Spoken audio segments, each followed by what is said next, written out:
So Dillian Whyte has done his heavyweight top 10. It's causing a bit of a stir online. Some people saying it's a great top 10. Other people are saying it's nonsense and certain fighters should be higher or certain fighters should be lower. Well, I'll give you my opinion after going through the top 10, and you can give me yours in the comment section below. So let's go through it. And Dillian Whyte gives his explanation for why he's placed each fighter in their particular position. So at number 10, he's got Adam Kownacki. He says Kownacki's next fight is against Chris Arreola. He's a zillion years old. Talk about wheeling out the dead. Jesus Christ. And you could tell this was actually Dillian Whyte's own words by the stuff he's saying here. So at number 9, Alexander Povetkin. He says Povetkin hasn't fought since Joshua, has he? And that was a loss. Oscar Rivas has fought since then, and Rivas has won.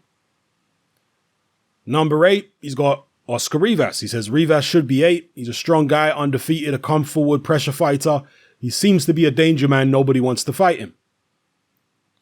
Number 7, he's got Luis Ortiz. He said I'd put Ortiz at 7. Ortiz fought for a world title and lost it. Joseph Parker fought for it and won it. Number 6, he's got Joseph Parker. He says Parker's the only one from number 6 to number 10 that's been world champion so far, and he defended it 2 times. He's only had 2 losses to 2 top fighters. Number 5, Tyson Fury. He says Fury's going to be number 5. Don't get me wrong, Tyson Fury's a great fighter, won world titles, but it's a funny one because how do you go from Deontay Wilder to fighting Tom Schwartz? How do people justify him being number 1 heavyweight in the world? Number 4, Dillian Whyte. He's got himself at 4. He says, number 4 is me. Anthony Joshua beat me. The stats and the numbers will say that he's higher ranked than me. I'm honest. I'm not a, you know what? I'm honest. Facts are facts. Number 3, Anthony Joshua. He says, number 3, Joshua. He won 4 world titles, Olympic gold medalist, this, that, and the other. And he beat me. He won world titles, which I haven't won. I have to accept that fact. Whether I want to or not, I'm a realist. And of course, he's ranked above me.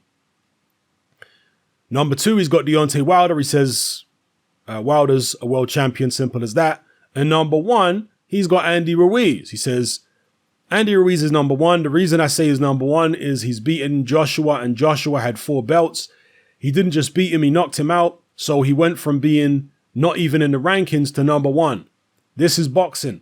But saying that, he lost to Joseph Parker and I beat Parker. Strange, isn't it? And he's got a couple of honorable mentions here. Alexander Usyk and Kubrat Pulev.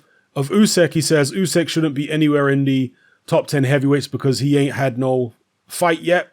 We don't know. He was meant to fight Carlos Takam, and I think he bottled it. I think he pulled out the fight because he just wasn't ready for heavyweight. And of Kubrat Pulev, he says Pulev is just bleeping terrible. He looked terrible against Hughie Fury. Fury shouldn't even be in the top 15. Shouldn't have been in the top 15 anyway. So yeah, that's Dillian Whyte's top 10. Now, people are not really going to argue with much other than Andy Ruiz's ranking and Tyson Fury's ranking. Because there's a lot of people out here who say Tyson Fury should be number 1 on everybody's list. Well, it all depends on how you are assessing the fighters. If you're going on what they've done lately, then it's perfectly legit to have Andy Ruiz as the number 1. Because Tyson Fury hasn't beat a top 10 rated heavyweight since Klitschko. He got a draw against Deontay Wilder, and that's great. You know, that should give him some clout in the top 10, but it goes down as a draw. Andy Ruiz, on the other hand, beat the most accomplished heavyweight in the division, and he stopped him. He beat a guy who was a unified world champion, who also beat Klitschko, who beat Povetkin, who beat Dillian Whyte, who's one of the top ranked heavyweights in the world right now, who beat, Joseph Parker in a unification, who beat Carlos Takam. I think I mentioned Povetkin, so Dominic Brazil, Eric Molina, all these contenders as well. So he was the most accomplished and Andy Ruiz just knocked him off his perch. So that's the reason that Dillian Whyte is putting Andy Ruiz at number one. Now, personally for me, I'm not really into rankings that much, you know, in terms of doing my own rankings, particularly in the heavyweight division at the moment, because there's all still to play for. You know, there's all these people running around saying, wow, there's number one, Fury's number one. I don't think anybody in terms of, you know, I don't think anyone has proved themselves beyond a shadow of a doubt to be the best heavyweight in the world. They haven't. Tyson Fury's had 2 world title fights his whole life. How on earth can this guy have proved himself without a shadow of a doubt to be the best in the world? No, it's all just opinion at this point. We need to see all these guys fight each other. Once they've all fought each other a few years down the line, then we can say, okay, this guy's number one. That guy's number one. You know?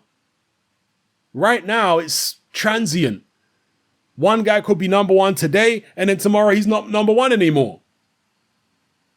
You know, so rather than entertain that debate and start doing my own rankings, oh, this guy's number, I mean, again, it all depends on how you're assessing the fighters. Are you assessing them on their overall resume? Are you assessing them on what they've done lately? Are you assessing them on what you think their potential is? Are you assessing them on who you think they would beat?